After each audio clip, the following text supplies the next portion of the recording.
آج میں فیض احمد فیض کی ایک شعرا آفاق نظم نثار میں تیری گلیوں پہ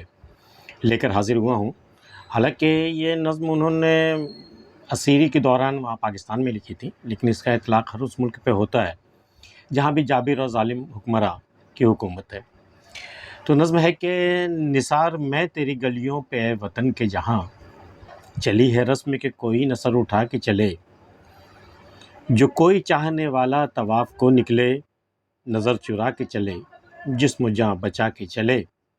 ہے اہل دل کے لیے اب یہ نظم بست و کشاد کہ سنگ و خشت مقید ہے اور سگ آزاد۔ اے وطن میں تیری گلیوں پہ نثار، یہ ایک وطن سے محبت کرنے والے کی دل کی آواز ہے یہ کہ میں تیری گلیوں پہ نثار، جہاں یہ رسم چل رہی ہے کہ کوئی بھی سر اٹھا کے نہ چلے، کوئی بھی حکومت سے سوال نہ کرے، کوئی بھی حکومت کے سامنے سر اٹھا کے نہ چلے، جو کوئی چاہنے والا طواف کو نکلے، اگر کوئی چکر کاٹنے کے لیے نکلتا ہے وہاں سے تو نظر چرا کے چلے اور جسم و جاں بچا کے چلے، خطرہ ہر وقت اس پہ لاحق ہے۔ اہل دل کے لیے اب یہ نظم ضبط کشاد، اب یہ ہر اس اہل دل کے لیے جن کے دلوں میں وطن کی محبت ہے، ان کے لیے انتظام کیا گیا، حکومت کی جانب سے انتظام کیا گیا ہے کہ سنگ و خشت مطلب اینٹ اور پتھر جو ہیں اس کو مقید کر دیا گیا، اسے قید کر دیا گیا، ہٹا دیا گیا ہے، اور کتوں کو آزاد چھوڑ دیا گیا ہے۔ کتوں سے بچنے کی ایک آسان ترکیب تو یہ ہوتی ہے کہ صاحب اگر کتے آپ کو تنگ کر رہے ہیں تو آپ ہاتھ میں کوئی پتھر یا اینٹ اٹھا کر آپ اس پہ وار کر سکتے ہیں، اس سے وہ دور بھگا سکتے ہیں۔ لیکن یہاں اہل دل کے لیے ایک نیا انتظام ہے کہ سنگ و خشت کو ہٹا دیا گیا ہے اور کتوں کو آزاد چھوڑ دیا گیا ہے۔ بہت ہے ظلم کے دستے بہانہ جو کے لیے، جو چند اہل جنوں تیرے نام لیوا ہیں، بنے ہیں اہل ہوس مدعی بھی منصف بھی، کسے وکیل کریں کس سے منصفی چاہیں، مگر گزارنے والوں کے دن گزرتے ہیں، تیرے فراق میں یہ صبح و شام کرتے ہیں۔ کہ ظالم کو ظلم کرنے کے لیے بہت سارے بہانے اس کے دستے بہانہ جب چاہے وہ کو بہانہ ڈھونڈ سکتا ہے وہ آپ پر ظلم ڈھانے کے لیے۔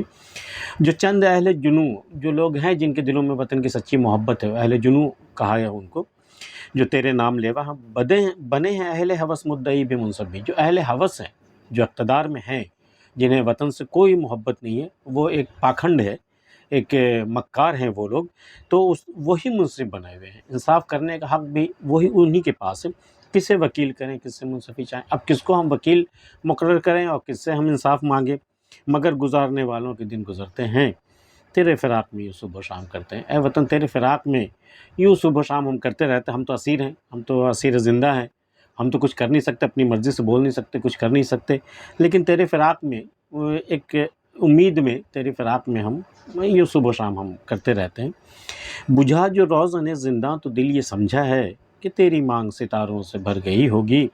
چمک اٹھے ہیں سلاسل تو ہم نے جانا ہے کہ اب سحر تیرے رخ پر بکھر گئی ہوگی، غرض تصور سامو شہر میں جیتے ہیں، گرفت سایہ و دیوار در میں جیتے ہیں۔ بھئی شاعرانہ جو انداز ہے فیض کا، چاہے وہ ظلم کی بات ہو، جبر کی بات ہو، لیکن شاعرانہ جو ایک لطافت ہے ان کے اندر وہ کبھی کم نہیں ہوتی۔ اب دیکھیے کہ بجھا جو روزن زندہ وہ قید خانے کی جو ایک ہول ہوتا ہے جس سے روشنی اور ہوا آتی ہے، وہ جب بجھ گیا تو دل یہ سمجھا ہے کہ تیری مانگ ستاروں سے بھر گئی ہوگی، اے وطن تو آزاد ہو گیا ہوگا، مجھے ایسا لگ رہا ہے، تبھی تو اس زندہ میں اب روزن کی ضرورت نہیں پڑی کہ تیری مانگ ستاروں سے بھر گئی ہوگی، چمک اٹھے ہیں سلاسل تو ہم نے جانا ہے۔ جب زنجیریں چمکنے لگی، زنجیروں میں چمک آ گئی، تب ہم نے یہ جانا ہے کہ اب سحر تیرے رخ پر بکھر گئی ہوگی، کہ تیرے چہرے پر جو ہے وہ صبح کی سرخی جو ہے وہ اب بکھر گئی ہوگی۔ بھئی بتائیے، وطن کا معاملہ ہو یا محبوب کا معاملہ ہو، اتنی خوبصورت ترکیب فیض ہی لا سکتے ہیں وہ، کہ چمک اٹھے ہیں سلاسل تو ہم نے جانا ہے کہ اب سحر تیرے رخ پر بکھر گئی ہوگی، غرض تصور سامو شہر میں جیتے ہیں،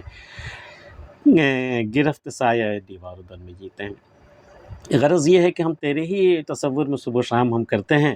اور گرفت سایہ و دیوار در میں جیتے ہیں، اور جو قید خانے کا جو دیوار ہے اور در ہے، اس کے سائے میں ہم زندگی گزار رہے ہیں۔ یوں ہی ہمیشہ الجھتی رہی ہے ظلم سے خلق، نہ ان کی رسم نہیں ہے نہ اپنی ریت نہیں، یوں ہی ہمیشہ کھلائے ہیں ہم نے آگ میں پھول، نہ ان کی ہار نہیں ہے نہ اپنی جیت نہیں، اسی سبب سے فلک کا گلہ نہیں کرتے، تیرے فراق میں ہم دل برا نہیں کرتے۔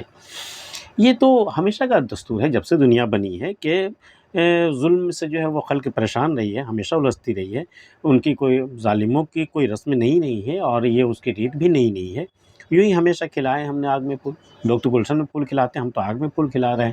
مطلب آگ میں پھول کھلانا مطلب اتنے جبر و ظلم کے بعد بھی ہم آزادی کی آواز اٹھائے ہوئے ہیں اور آزادی کی تمنا لیے ہوئے بیٹھے ہیں۔ یوں ہی ہمیشہ کھلائے ہم نے آگ میں پھول، نہ ان کی ہار نہیں ہے نہ اپنی جیت۔ اب انہوں نے فیصلہ سنا دیا ہے کہ اصل میں ان کی ہار ہونی ہے ایک دن، اور اپنی جیت ہونی ہے، لیکن یہ ان کی ہار بھی نہیں ہے اور اپنی جیت بھی نہیں ہوگی۔ تو یوں ہی کھلائے ہیں ہم نے یوں ہی ہمیشہ کھلائے ہم نے آگ میں پھول، نہ ان کی ہار نہیں ہے نہ اپنی جیت نہیں، اسی سبب سے فلک کا گلہ نہیں کرتے، تیرے فراق میں ہم دل برا نہیں کرتے۔ اسی لیے ہم اللہ سے بھی شکایت نہیں کرتے، اور تیرے فراق میں، تیری دوری میں ہم دل برا نہیں کرتے، اپنا نا امید نہیں ہوتے۔ گر آج تجھ سے جدا ہے تو کل بہم ہوں گے، یہ رات بھر کی جدائی تو کوئی بات نہیں، گر آج اوج پہ ہے طالع رقیب تو کیا، یہ 4 دن کی خدائی تو کوئی بات نہیں، جو تجھ سے عہد وفا استوار رکھتے ہیں، علاج گردش لیل و نہار رکھتے ہیں۔ اگر ہم تجھ سے آج جدا ہیں اے وطن، تیری آزادی سے اگر آج ہم تجھے آزاد نہیں کر سکے اور تجھ سے ہم الگ ہیں، تیری آزادی کے لیے ہم کچھ نہیں کر سکتے، تو یہ رات بھر کی بات ہے، رات بھر کی جدائی ہے، کوئی مسئلہ نہیں ہے۔ پھر تو کل ہم باہم ہو ہی جائیں گے، اکٹھے ہم ہو ہی جائیں گے، پھر وہی وطن تم ہو، وہی پھر ہم ہیں تمہارے چاہنے والے۔ گر آج اوج پہ ہے طالع رقیب تو کیا، اگر آج رقیب کا، ہمارے دشمنوں کا جو ہے وہ ستارہ اگر بلندی پر ہے، تو یہ 4 دن کی خدائی ہے، کوئی بات نہیں، یہ 4 دن کی خدائی تو کوئی بات، جو تجھ سے عہد وفا استوار رکھتے ہیں اے وطن، جو تجھ سے محبت کرتے ہیں، جو تجھ سے عہد وفا استوار رکھتے ہیں، علاج گردش لیل و نہار رکھتے ہیں، اس کے پاس سے شب و روز کا علاج بھی ہے، ہمارے پاس ہے علاج، گھبرانا مت، 2-4 دن کی جدائی ہے، پھر ہم بہم ہو جائیں گے،